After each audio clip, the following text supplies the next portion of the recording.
कांग्रेस महासचिव रजनीश किमटा ने 3 उपचुनावों में कांग्रेस की जीत का दावा किया है।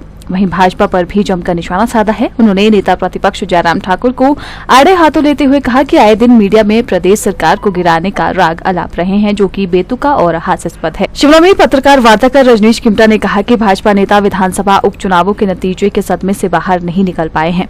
जयराम ठाकुर प्रदेश में भाजपा की सरकार बनाने और स्वयं मुख्यमंत्री बनने का सपना संजोकर बैठे हुए हैं, जबकि उन्हें मालूम है कि प्रदेश में जनता द्वारा चुनी गई कांग्रेस सरकार पूरी तरह स्थिर और मजबूत है। कांग्रेस सरकार प्रदेश की प्रबुद्ध जनता की कसौटी पर खरी उतरी है और यही वजह है कि उपचुनावों में कांग्रेस को 4 सीटों पर विजय प्राप्त हुई। यही नहीं, 3 और विधानसभा क्षेत्रों में होने जा रहे उपचुनावों में भी कांग्रेस भारी मतों के अंतर से जीत दर्ज करेगी। हिमाचल प्रदेश के अंदर जो 3 विधानसभा के चुनाव जबरदस्ती से जनता के ऊपर जो थोपे गए हैं, उन चुनावों के ऊपर हम आपसे संक्षेप में बातचीत करेंगे। जैसा कि आप जानते हैं, तीनों उपचुनाव नालागढ़, देहरा और हमीरपुर में बिना किसी कारण के चुने हुए वहां के विधायकों ने रिजाइन करके वहां की जनता को, इलेक्शन कमीशन को, पार्टियों को ये थोप करके जबरदस्ती से चुनाव में जाने का जो उन विधायकों के रिजाइन के बाद ये फैसला हुआ है, उसमें कांग्रेस पार्टी की तरफ से मैं आपको ये बताना चाहता हूं कि तीनों सीटें जो हैं, नालागढ़,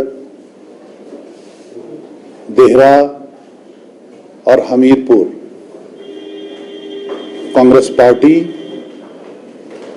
जीतने जा रही है। और अभी विपक्ष के नेता है और वो बार बार ये कह रहे हैं कि सरकार तो गिरने वाली है। 4 तारीख से पहले भी यही बोलते थे कि देखिए जी, हम सीटें जीतेंगे। तब तो हम समझ सकते थे कि नंबर जैसे थे, हालांकि तब भी हम मेजॉरिटी में थे, पर अब तो सारी दुनिया को दिख रहा है कि 38 सीटें हमारी है। तो कहां से सरकार गिरने वाले? क्यों आप ऐसा इमीडिएट स्टेटमेंट दे रहे हो? सीपीएस मामले का भी हवाला दे रहे हैं।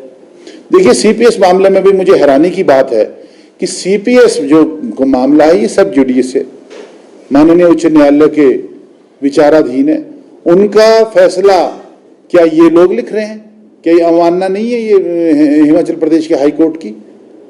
ये जो न्यायालय की अवमानना कर रहे हैं, ये फैसला तो माननीय उच्च न्यायालय ने करना, उसके बाद वो अपनी प्रतिक्रिया दे कि ये भारतीय जनता पार्टी ने थोड़ी ना ये फैसला करना है।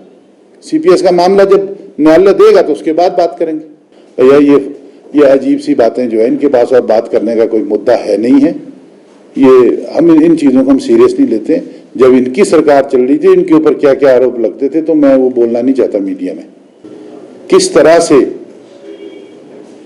सरकारें बनती हैं और किस तरीके के बहुमत के साथ आप सरकार बनाते हैं और कितना बहुमत 5 वर्ष तक सरकार को चलाने के लिए, किसी भी सरकार को चलाने के लिए जरूरी होता है, सबको मालूम है।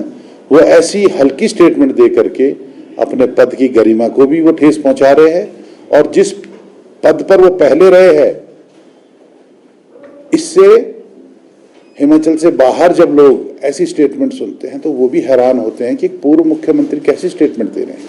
फरवरी से लेकर ये जुलाई तक जो भी घटनाक्रम हिमाचल प्रदेश के अंदर हुआ है, उसके पीछे पूर्ण रूप से भारतीय जनता पार्टी जिम्मेवार है।